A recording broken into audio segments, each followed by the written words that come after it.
Hello, today I'd like to show you how I made these backgrounds with the Driftwood effect.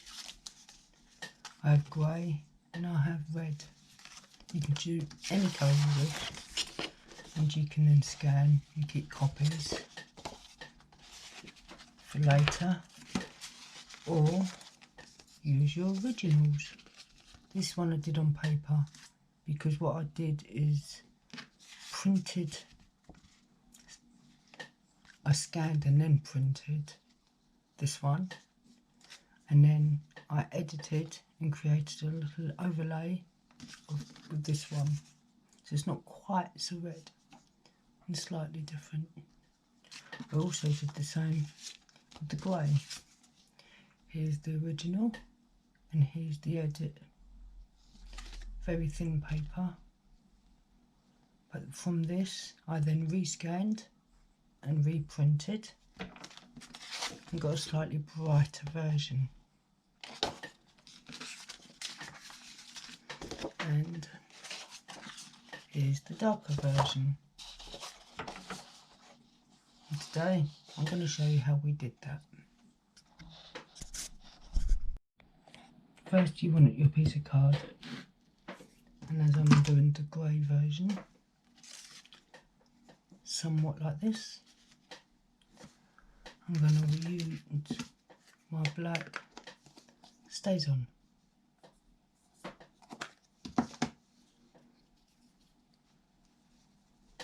Just gently rub it in.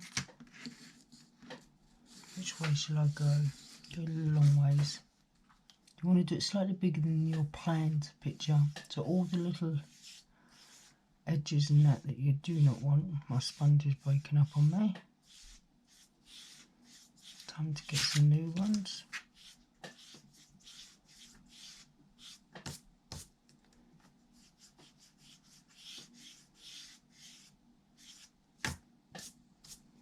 Get a different one out.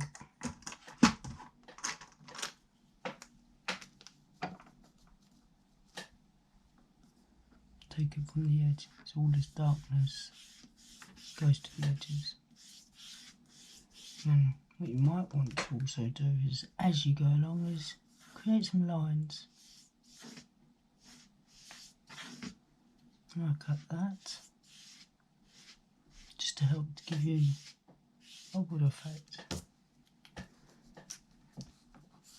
Remember, start from the edges, so don't get too many black just suddenly splodges in the middle of your page. Remember, you can do this with any colour. This is exactly how I did the brown or red. Whoops. Now I've got a circle in the middle. Let's see if I can disguise that with the lines. Doesn't matter too much because we want it looking like driftwood, don't we? So you can sort of change that. Anything that I'm not happy with, I simply take on the computer and edit in my art program.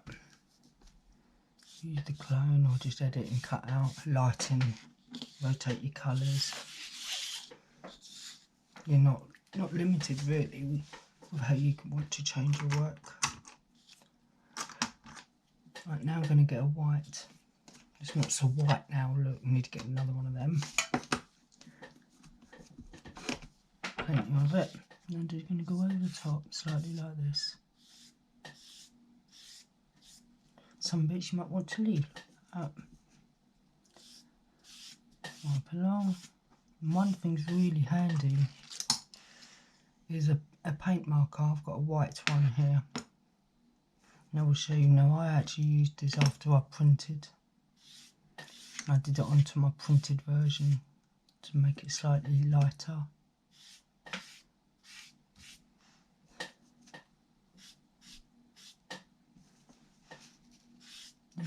Oops.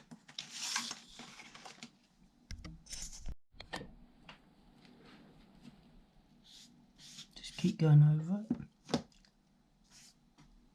And you can just even leave them little marks like that, the white ones, to give it more of an wood effect.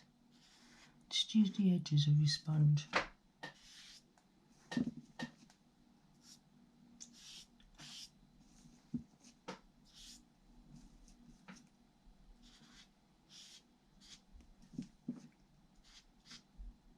I will scan this and print it, so you see the printed version of the exact copy of this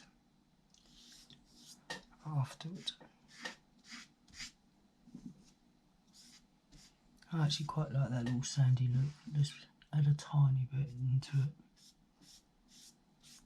it.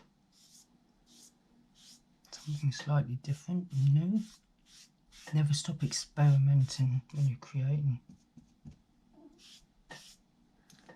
I often just go with the flow and just see what the results are at the end. A little bit more of an effect there. Let's give it a few white marks. And then I'm going to get my pen.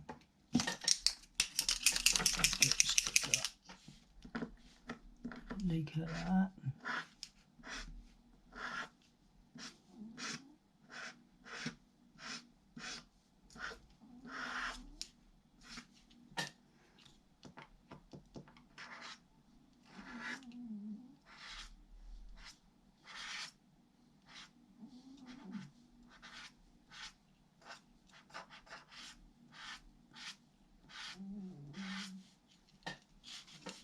A little bit reluctant to spread on this. There you go. Don't be scared of the leakages because you can just work around that. Add a little bit here and a little bit there.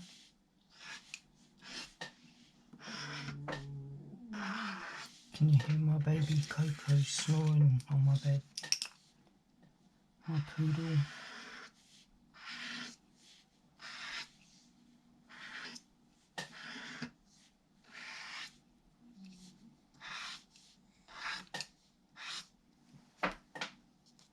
No. Simple as that. Let's go back to the black.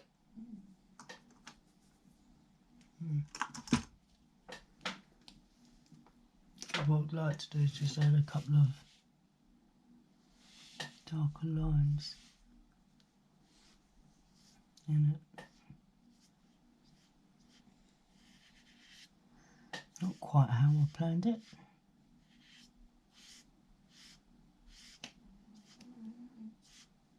Not too worried.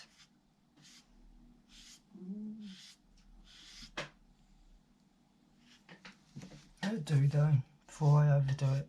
It can be quite difficult to know when it's right. Oh, they're the lines I've been looking for. Definitely overuse these little sponges.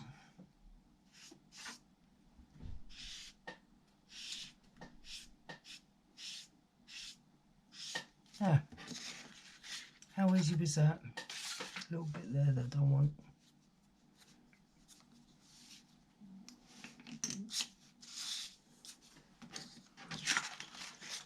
And your own driftwood background. You can either make your own every time, or you scan and keep a copy to print in whenever you need.